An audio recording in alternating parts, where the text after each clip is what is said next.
I'm Mark Martin. It's my wife, Nadia Martin. We're from Tennessee, Murfreesboro, Tennessee. The past 17 years before that, we grew up in Hartford, Connecticut. In 1999, Pastor Joel was on TV, and I started watching him first, and I loved him. I loved his message of hope and faith. We started watching from Connecticut, and that was the beginning. And then in '06, we moved to Tennessee, and I learned that Pastor Joel was going to come to Nashville, and I went to see him. And after I shook his hand, I was on the news, in our local news, saying, how does Pastor Joel impact you? And I said, Pastor Joel has helped us work on our marriage. And that's what my answer was to the local news team. And then another time he came several years later, and me and my son, Alex, my special needs son, and it was a 40-minute ride, and we parked. It was night. It was scary. But I took Alex by the hand, and we were together. I squeezed Alex. I said, Alex, we're going to go see Joel. And we sat, and we just, it's just so great. How you doing? That's okay. And then, So tell them how admission was for you. we got in, we sat, we listened, and we left, and we were so blessed. And then again, one time we were listening to Pastor Joel on TV, and he said, text CARE to 77414, whatever that number is. And I texted it, and we got involved with Tuesdays Free Indeed. Actually, you did. I did first with Matthew and Emily Linehan. And because I'd be upstairs in my office, and I would hear her laughing and giggling. I'm like, what are you giggling about? Like, what's so intriguing downstairs? So I put the game on pause, and I went down, and I just heard them laughing. At that point in time, you guys, they had an event, like for, it was around the holidays. And hey, we got gift cards, we got da-da-da-da. So she won. But more importantly, what won me was what they were speaking about in between their event and, the game plan and stuff. So she said, hey, Tuesday, Matt and Emily, you're going to love those guys. You should really come down and listen to this. Right. I said to you, you should be a part of this, Mark. You will love it, and I think you would heal from it. And he did. He joined the men's team with Matthew. The love that they shared online to the two women and men group was so appealing, and so they drew us in with the love of Christ. That's what got us. But also remember too, it was during a pandemic, so that's the only way you can get the word, hear fellowship, and it was just an amazing adventure that we started because of COVID and what they say that what Satan meant for evil, God meant for good, and it was amazing. Then Matt and Emily announced that they were going to stop the Tuesday group, and they shared with us about Freedom Friday, and then we joined Freedom Friday. We couldn't wait at that time to come home from our prospective jobs. Okay, don't forget, we got freedom tonight. Would you take the meat out? We're going to eat before or after. But it was all centered around Freedom Friday. And then there were times where I don't want to do Freedom tonight. And Mark's like, no, we're doing Freedom tonight.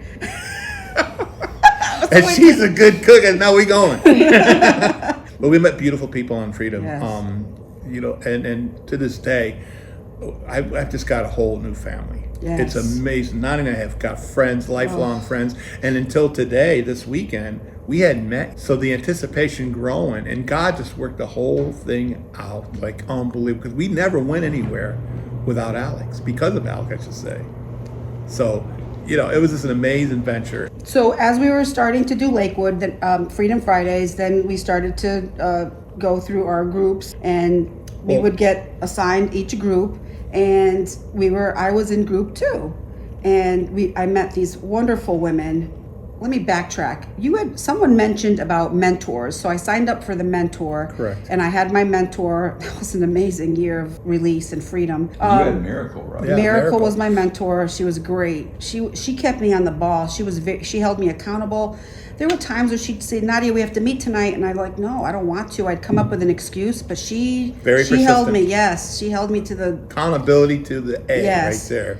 So the love that we kept receiving from these groups, from Miracle. So we went to group 2, and then you guys talked about being a facilitator. So Matthew and I have become the last 3 years very close. I mean, even though he's overseas with his precious bride, we talk at least once every week, 2 weeks. Yes. We're always in command, but even along that way, he's the one that was the catalyst for us to, or I should say, be a facilitator. For me to be other guys, and it just spring-rolled right out. I mean, it was amazing. He encouraged you to be a part of the guys because of your testimony, Mark. Correct. And how you could build other people up. Yeah. Because you are a good encourager and you like to love on people. As you do, and we're a good team. That's right, we are. Y'all are a good team. So anyway, we did group 2, and we learned how to be facilitators. Rasan came on board. He's a great leader. So now we're part of group 2. Then we were advised that we're going to break up, and I'm like, no, we can't break You up. guys rebelled. Yeah, they did. We They did. It We was actually had a amazing. meeting of ourselves. Then one night we we had group 2 until 10 o'clock, and no one hung us up. We kept I'm talking like, and talking. are you done yet or I what? know. Mark's always done it. I want to watch the game.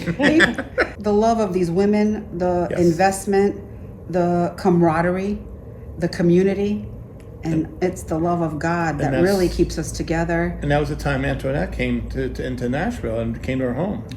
One of the facilitators, Antoinette, came to our home. She comes into Nashville because her son lives there. So I said, Antoinette, come over. So she came over. We met her other son. We became good friends. On the fellowship, it's like it was so natural. Yes. It's like it always was or meant to Right. be. I said, Antoinette, when you go back, tell Rasan you had a good meal at my house. She started laughing. But anyway, that's our story. At our local church up in Murfreesboro, I was a men's leader for 2 years. I was not a leader in my home. I stunk the house up with my attitude, my pride, my arrogancy, my selfishness, none of which I had a clue about. But I do know I was those things. And when Matthew Linehan, through his sessions in the breakout groups, really God started ministering to me. Yes. You're free from that. You don't have to live in your past. Right. You are not your anger. You are not your impulsivity. You are not who you used to be. You don't have to pop narcotics, Vicodins. You don't have to Right. do that no more. Jesus set you free from that. I'm like, Lord, oh my God. And it was like a supernatural, like a soft flow touching on my shoulder of revelation says, you are free. Believe in it. Yes. You should know better. So I dropped out of the group and I started working on our marriage. And I think that's one of the biggest things Yes. Freedom did was bring us so much closer Yes. than we've ever been the past 3 years. I mean, we've had some battle royals verbally, Big time. but also with our special needs son, my health. I mean, I've had a lot of health issues, 2 blood clots, DVDs, I've had my 3rd neck surgery as of this past January 5th, but all led up to just being so overwhelmed. And I didn't know how to communicate with Nadia.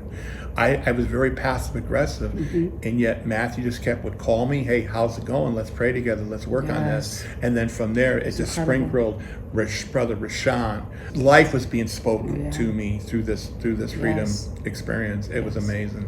That's awesome. And I saw the transformation in you, Mark. Likewise. I saw it grow as you were doing groups and you were faithful to attend each one.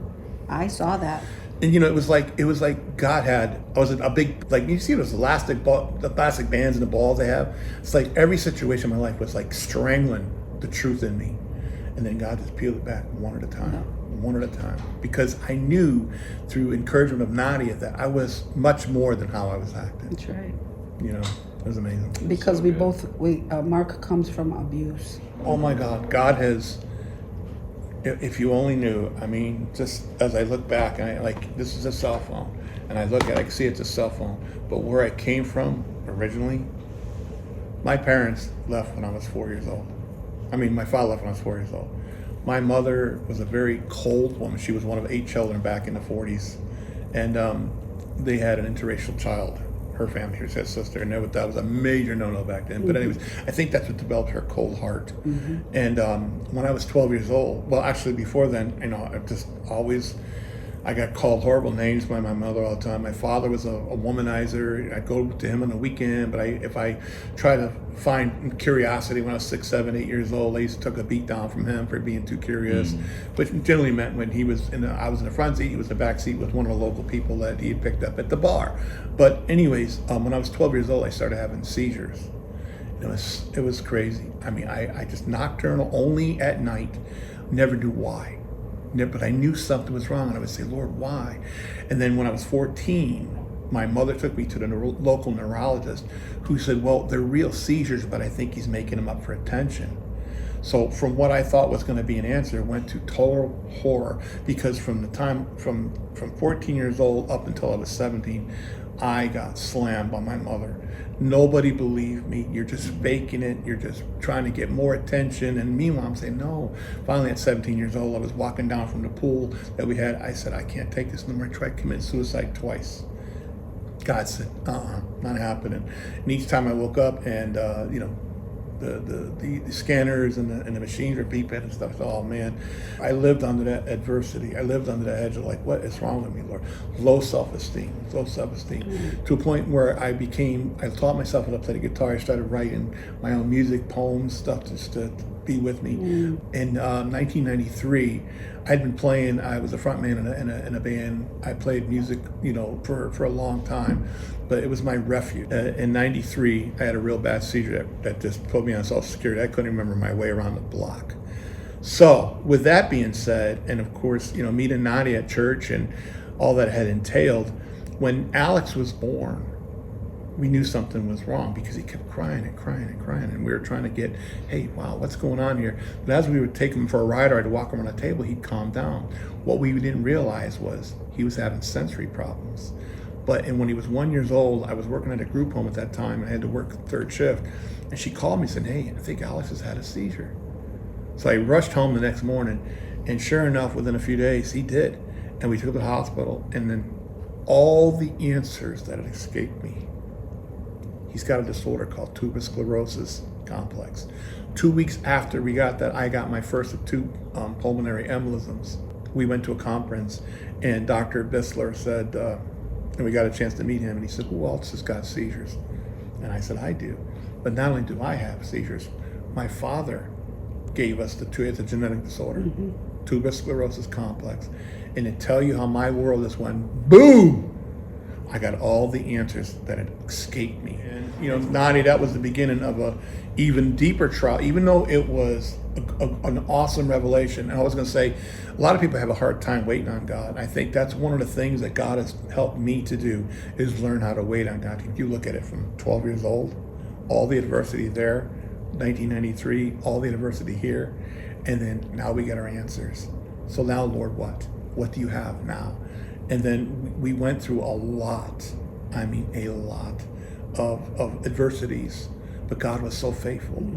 In 2004, Alex had a status seizure, which is a continuous seizure.